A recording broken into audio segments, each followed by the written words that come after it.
Okay guys, welcome back to the channel. Time for my Axpona 2024 wrap-up show.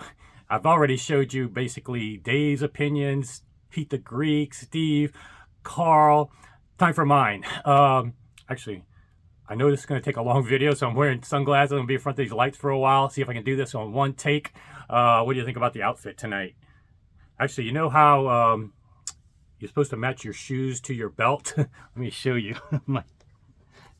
My shoes actually match my shirt, I think, a little bit. This is fish leather, too. Not sturgeon like my boots. But anyway, enough of this fun stuff.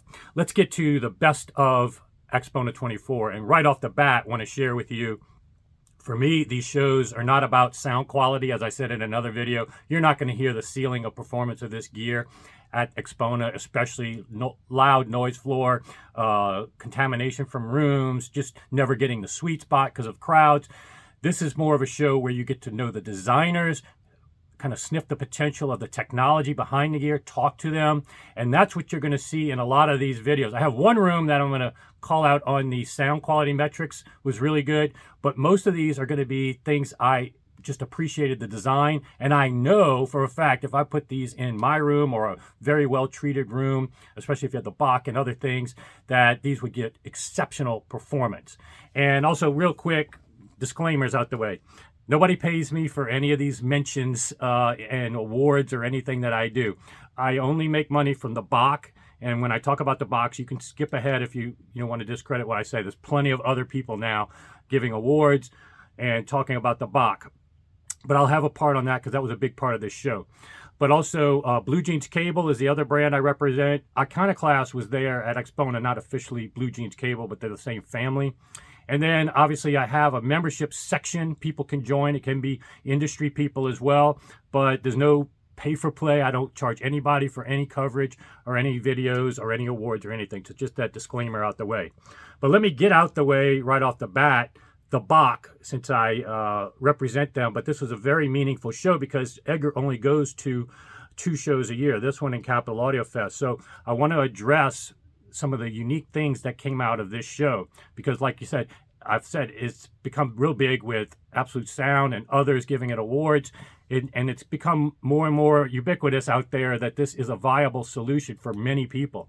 Almost 90+% of people that sit in that chair don't even get up for like 15 to 30 minutes, and so that's a little bit tough in these conditions. But what was really unique about the Bacch, and again, you can skip ahead if you want to go to the other rooms because I'm biased obviously with Bacch, but one of the things that was very informative, if you don't know anything about Bacch, want to know the hows and whys, some of the FAQs, is watch that talk that Edgar gave with Andrew Quint of Absolute Sound. Very informative in terms of the background and why and what the Bacch does differently than surround sound. Do you know that that's the intent of the mastering engineer and the artist? He addresses a lot of those questions in the theoretical side and technology side.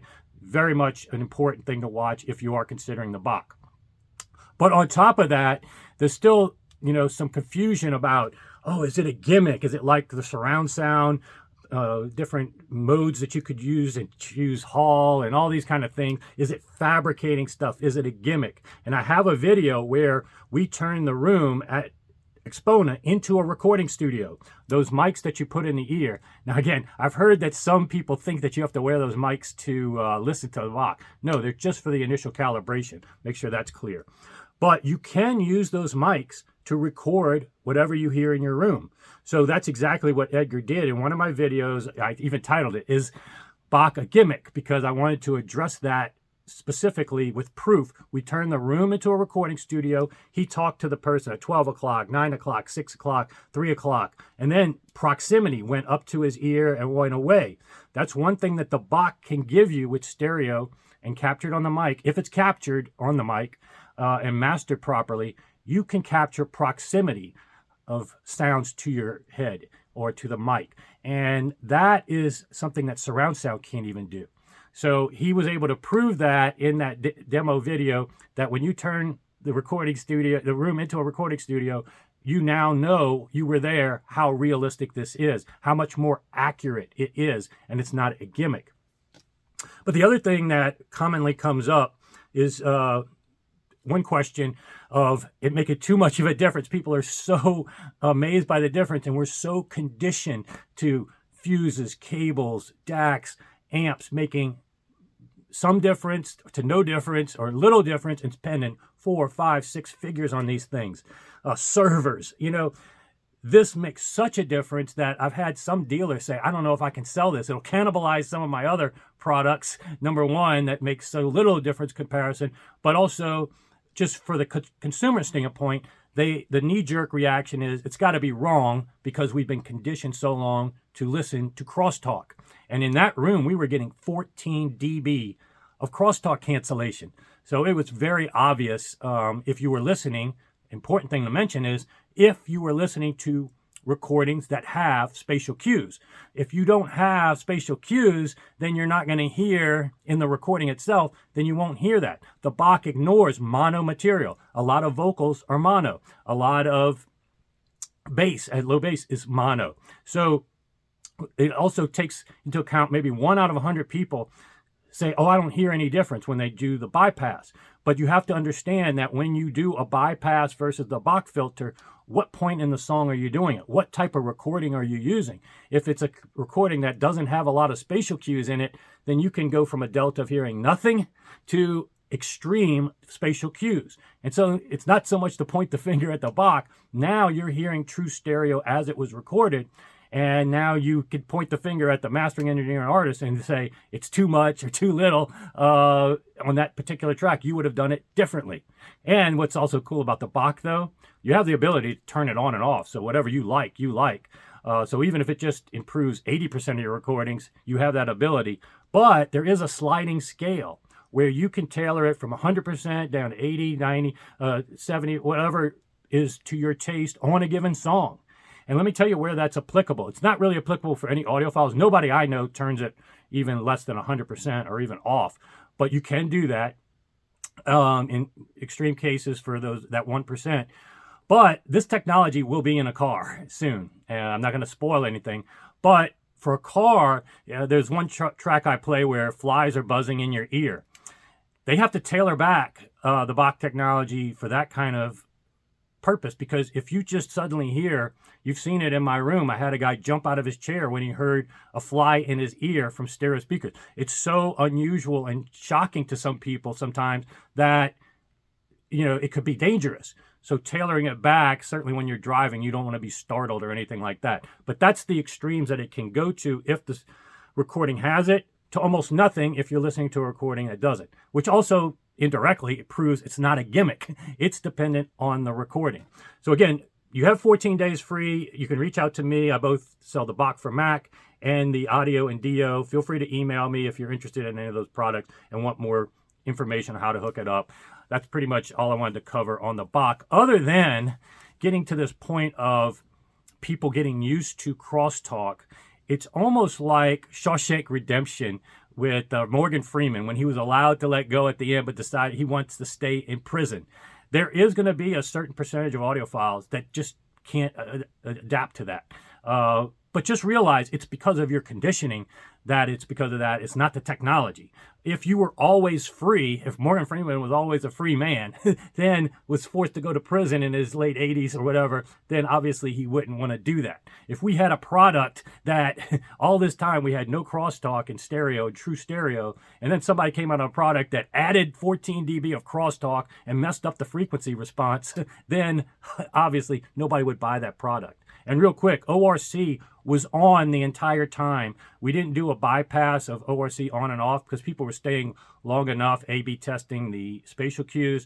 It just wasn't conducive to it. So you were getting the improvement in realism in vocals and tonal response, regardless of if you did bypass or not at the show, just an FYI in case you were there.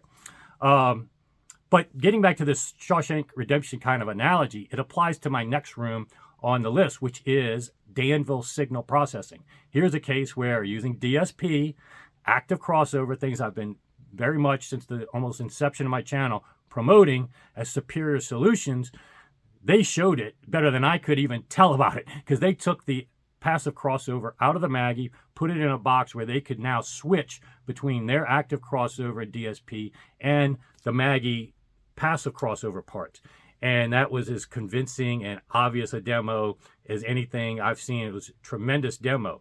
And props to Maggie. They've also recognized that you can modify their speakers and get better performance with even the passive parts. They came out with the X model that we talked about in a video. I definitely encourage you to watch that, because they know that people are making a cottage industry out of improving passive parts. So even if you're still against DSP, there's that X model where passive parts can be improved like others have tried to do.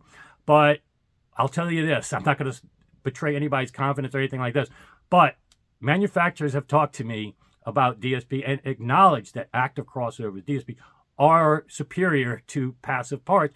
But it's a case of, like Shawshank Redemption, you know, marketing departments are fearful of what that means to people conditioned to passive crossovers versus this transition. But you're seeing with brands like Daniel Hertz is now the talk of the town. I've got a private membership video on that. I'm not going to go into that tangent right now, where there's some other things about it I have definitely questions on. But in terms of an all-in-one synergized solution, this is the future. When you have that synergy, everything optimized in one box with DSP. And his C-Wave, if you look at the patent, it's basically reverb and EQ being added. So this is the wave.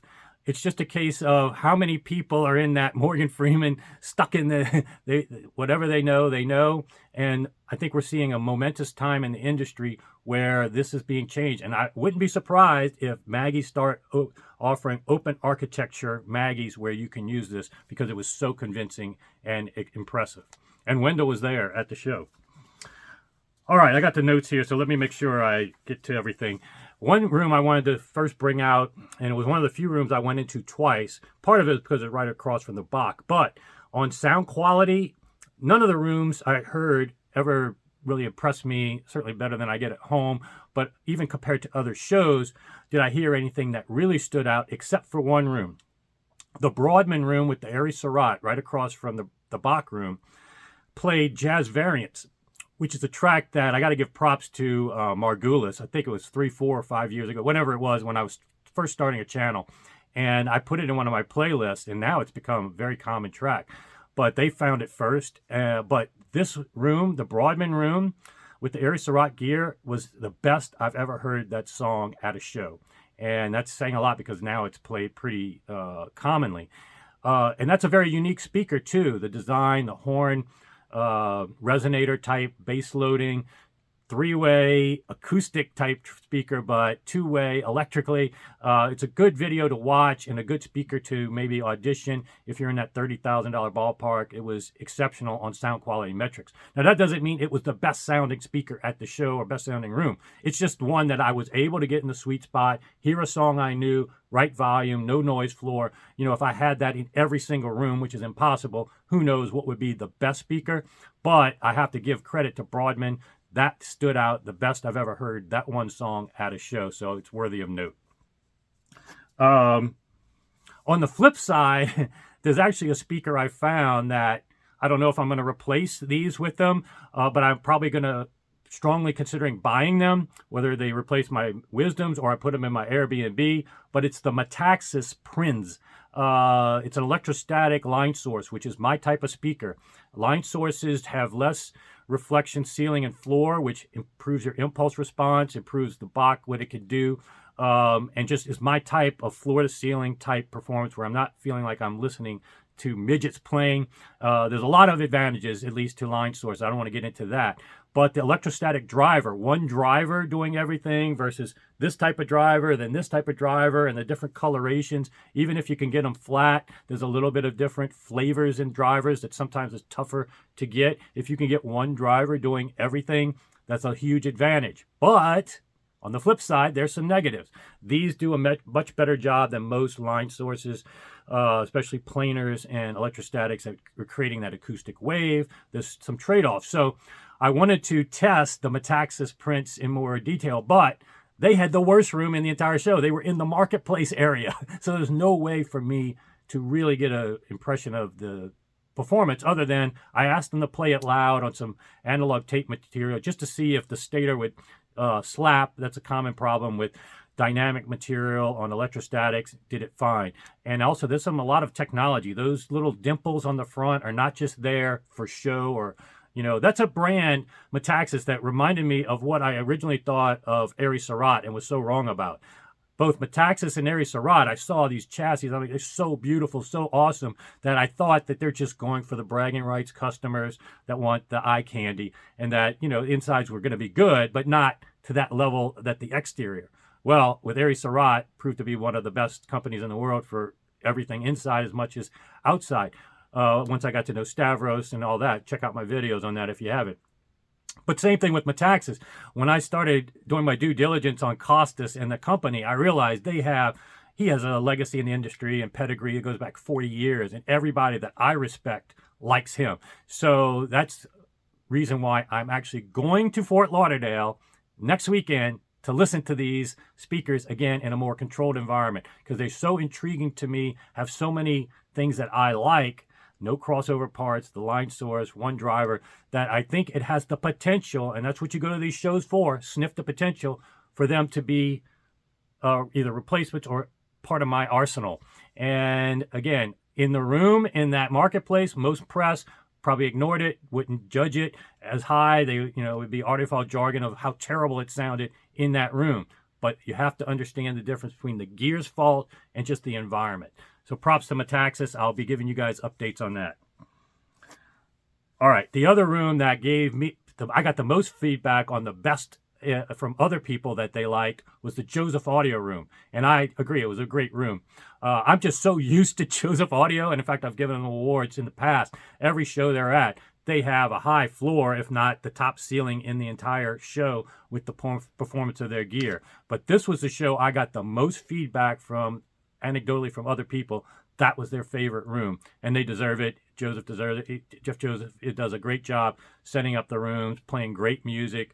And what was really cool, though, what I remember the room for is not so much the sound quality, which was always good, but it had that Doshi phono stage that I had never seen before. And I asked him about that. That's the kind of things you want to do when you go in the room.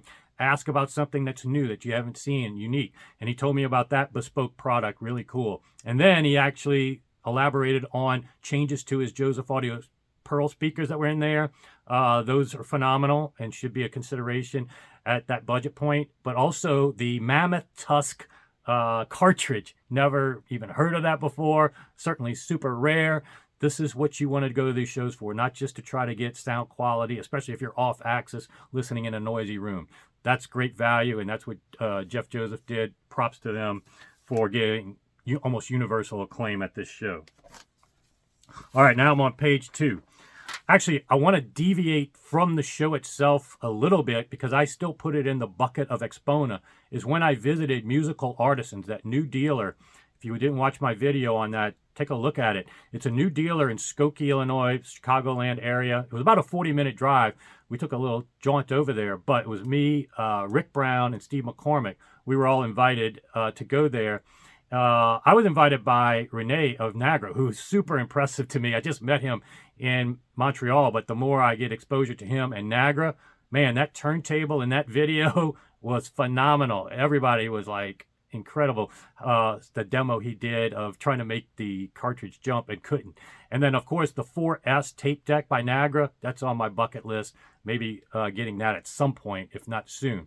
So that was a great demo. The Stenheim gear, the Karma, CH Precision, Engstrom. I don't know, everybody's got different subjective taste, but for a tube amp, that is now my favorite aesthetic because it's got enough of the tube vintage vibe that people like, and the tubes are forefront, but it's also bringing the design into the modern world in terms of clean, huge, but not overbuilt. It's just the glass cover, everything about the Engstrom resonates with me aesthetically. And then performance-wise, they've been in the industry for a long time, and I think it's the one that you want to check out. And that dealership is the only one in North America right now where you can check out Engstrom gear. So if it does resonate with you as well on visually what you like, you may want to go check that out on the audio side. Let's see what else I got here. Well, the other Aries Cerat room with the Aurora and the Airblade Western Electric tweeter. A lot of people didn't realize behind the Aurora was an Airblade Western Electric tweeter, which I brought to you guys' attention at Munich last year. Really cool technology. Go check out my video on Western Electric Munich last year. It was basically in a speaker, but here they were using it as a super tweeter, although I put my ear to it and I think they had it rolled off a little bit lower than a normal super tweeter, but it was firing against the back wall. So again, impact at the listening position could have been minimal versus a direct firing super tweeter. But in any case, I think they had trouble with their bass on Friday, but I was told it got improved. But again, that's not a room I go in there and worry about sitting in the center seat and judging on sound quality. I know that that is a state-of-the-art speaker. I've heard it in good environments. I know what it's capable of. It's one of the best in that price point and even above, period. I'm not worried about how it sounds in a hotel, conference room at all. So again, technology in there and some of the record clamps and accessories in there, plus the Inakustik cables, phenomenal. So that room definitely deserves mention, definitely memorable, even irrespective of sound quality. Obviously, Odyssey is one of my favorite rooms, and I have a whole feature on Klaus in there, and I'm going to probably release some audio clips on them and Linkwitz, which both did a great job. Don't need to tie up too much time in this video on them, but props to them. I was also very impressed seeing VTL gear and the Stenheim in a big conference room, sounding really nice together. I got to meet Luke Manley for the first time, which was nice. And again, VTL gear as a high pedigree and always has sounded good to me, and been able to drive most any speaker, which a lot of tube amps can't. So I just want to give shout out to that room, and great meeting Luke Manley and seeing their gear.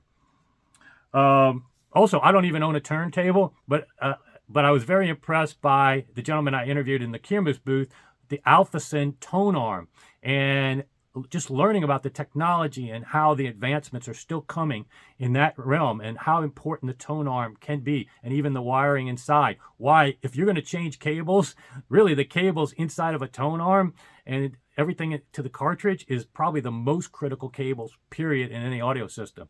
So that and some other technology advancements with that Alphason Tonearm, if you are a vinyl guy, you're definitely going to want to start checking that out pretty soon. And I'm glad I got to talk to him. Obviously, brands that are always good, Gershman, I got to them just at the last day, but seeing their bookshelf, really innovative, always a high bar, great people behind the brand. They have the triple crown of looks, high performance, and the people behind it, thumbs up. Dynaudio is more of the bigger brands where I like to focus on more bespoke, family-oriented brands when I can. But one brand that I think is a bigger brand that really does do things, to my taste at least, is Dynaudio.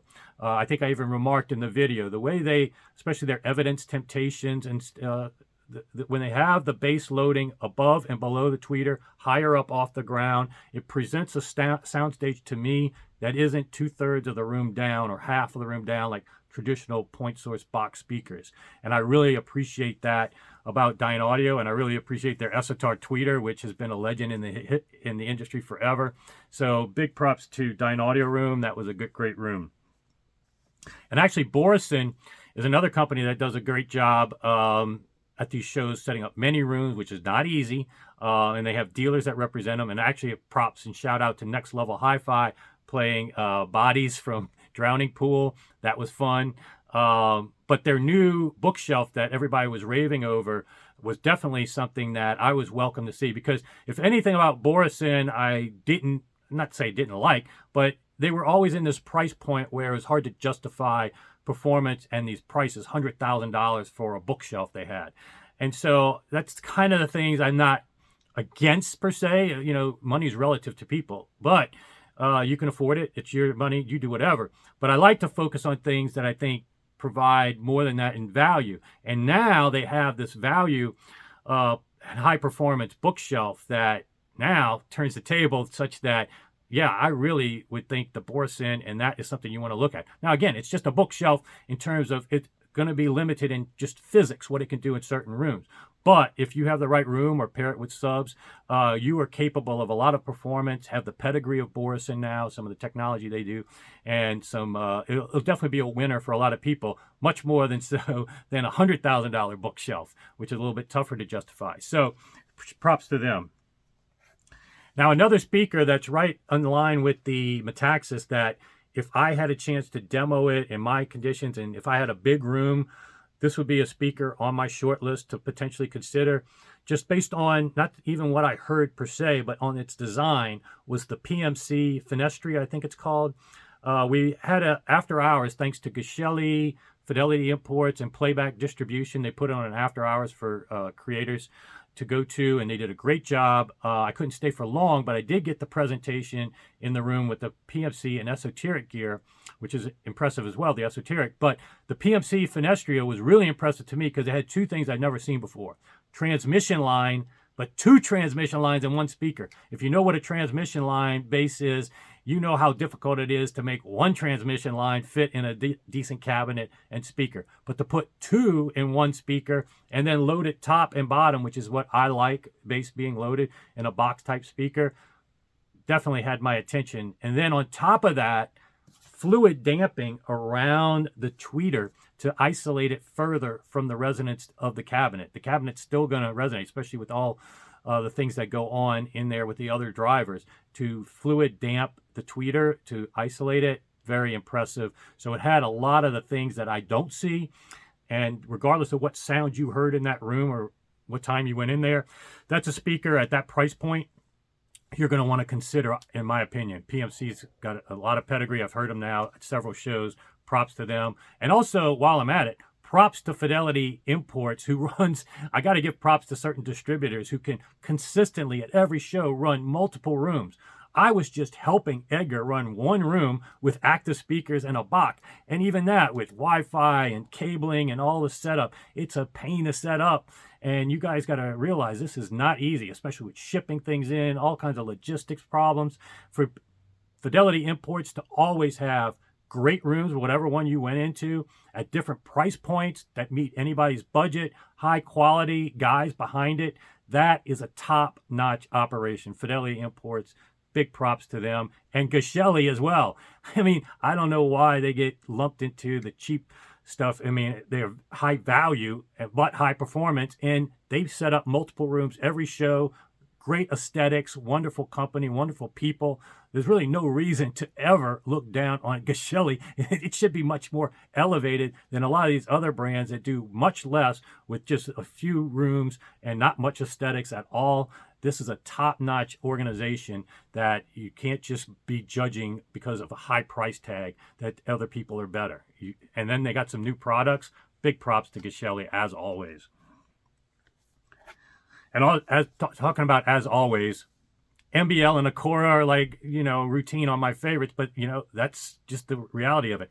Jeremy with MBL, even though this room probably wasn't the best room of all the shows I've heard him at this year, it was still better than virtually all the other ones. He does a great job of whatever show he's at, getting the max potential out of his gear. But just realize, if you put that in an even better room, the ceiling's going to just keep going higher with that MBL gear. It's probably one of the best companies, period, for doing everything from speakers to electronics, sources, everything. And now they're offering stuff at great price points that meet different budgets, but you still have that pedigree. So MBL is becoming more accessible, and definitely one that you're going to want to focus on and look and see if you could fit in your budget. I'll probably pay a lot more attention to them in Munich when they have their entire line there and a dedicated room. But again, props to them. And of course, Acora with their new sub and the cool speakers. Look, guys, I talk about Acora ad nauseum, but they deserve it. They are fearless with whatever room they go into. They're evolving the aesthetics to meet different tastes. You may like the new lighted speaker, you may not, but now you have so many options. You're not just have one type of granite. Big props to them. Great people. It's just a phenomenal speaker that if it fits your aesthetic vibe, I think it'll also fit your sonic vibe. And speaking of companies that do it regularly and do it well, let's flip the script to one that did it for the first time and did it exceptionally well. Maco with their new speaker. man, that is very impressive that they created a vibe.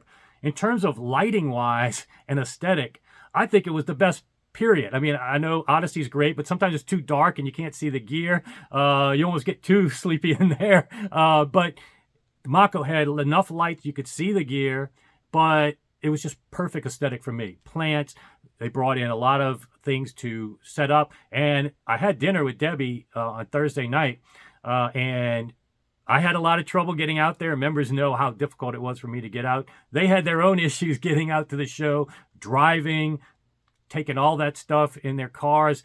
This is a big operation, and I got to give them props for the first time, first show, knocking it out the park. Sonically, it sounded great. Here's the deal. I'm not a guy that likes those all-in-one Wizard-Cone type drivers. In fact, if I had to place it on my hierarchy of type speakers I would ever own, it would be near the bottom. But more and more, I'm seeing companies like either Rhythm improve that, and other speakers, obviously Songer with field coils does it among the best, even Wolfgang Lange with field coils, but then Maco with this Lee Song driver is definitely getting much higher performance levels than I'm used to from these all-in-one cone type speakers, where they're not rolled off as poorly as they were in the past, didn't have a coloration. So it's definitely one, if you like open baffles and one driver type, it's kind of the opposite, but similar to electrostatic. One driver is covering all the frequencies instead of trying to match a bunch of them and have crossover. Now, there are crossover parts in the Maco. I didn't get to see them, but Debbie was telling me about the pedigree of the parts. You're getting a lot. It's somewhat expensive open baffle because of the cabinet and the crossover parts, but they have different cabinet materials at different budgets. Take a look at that before you buy any similar type open baffle speaker. For their first one, unbelievable. And I think that is a good place to stop. I mean, there's so many rooms, but others have been mentioned by Dave, Steve, and Carl. So these were the ones that just off the top of my head, I put down on paper. And like I said, there's still to come in terms of some music clips from some of these rooms and also my trip to Fort Lauderdale. So guys, sign up, subscribe, and I'll see you back here soon with a lot more.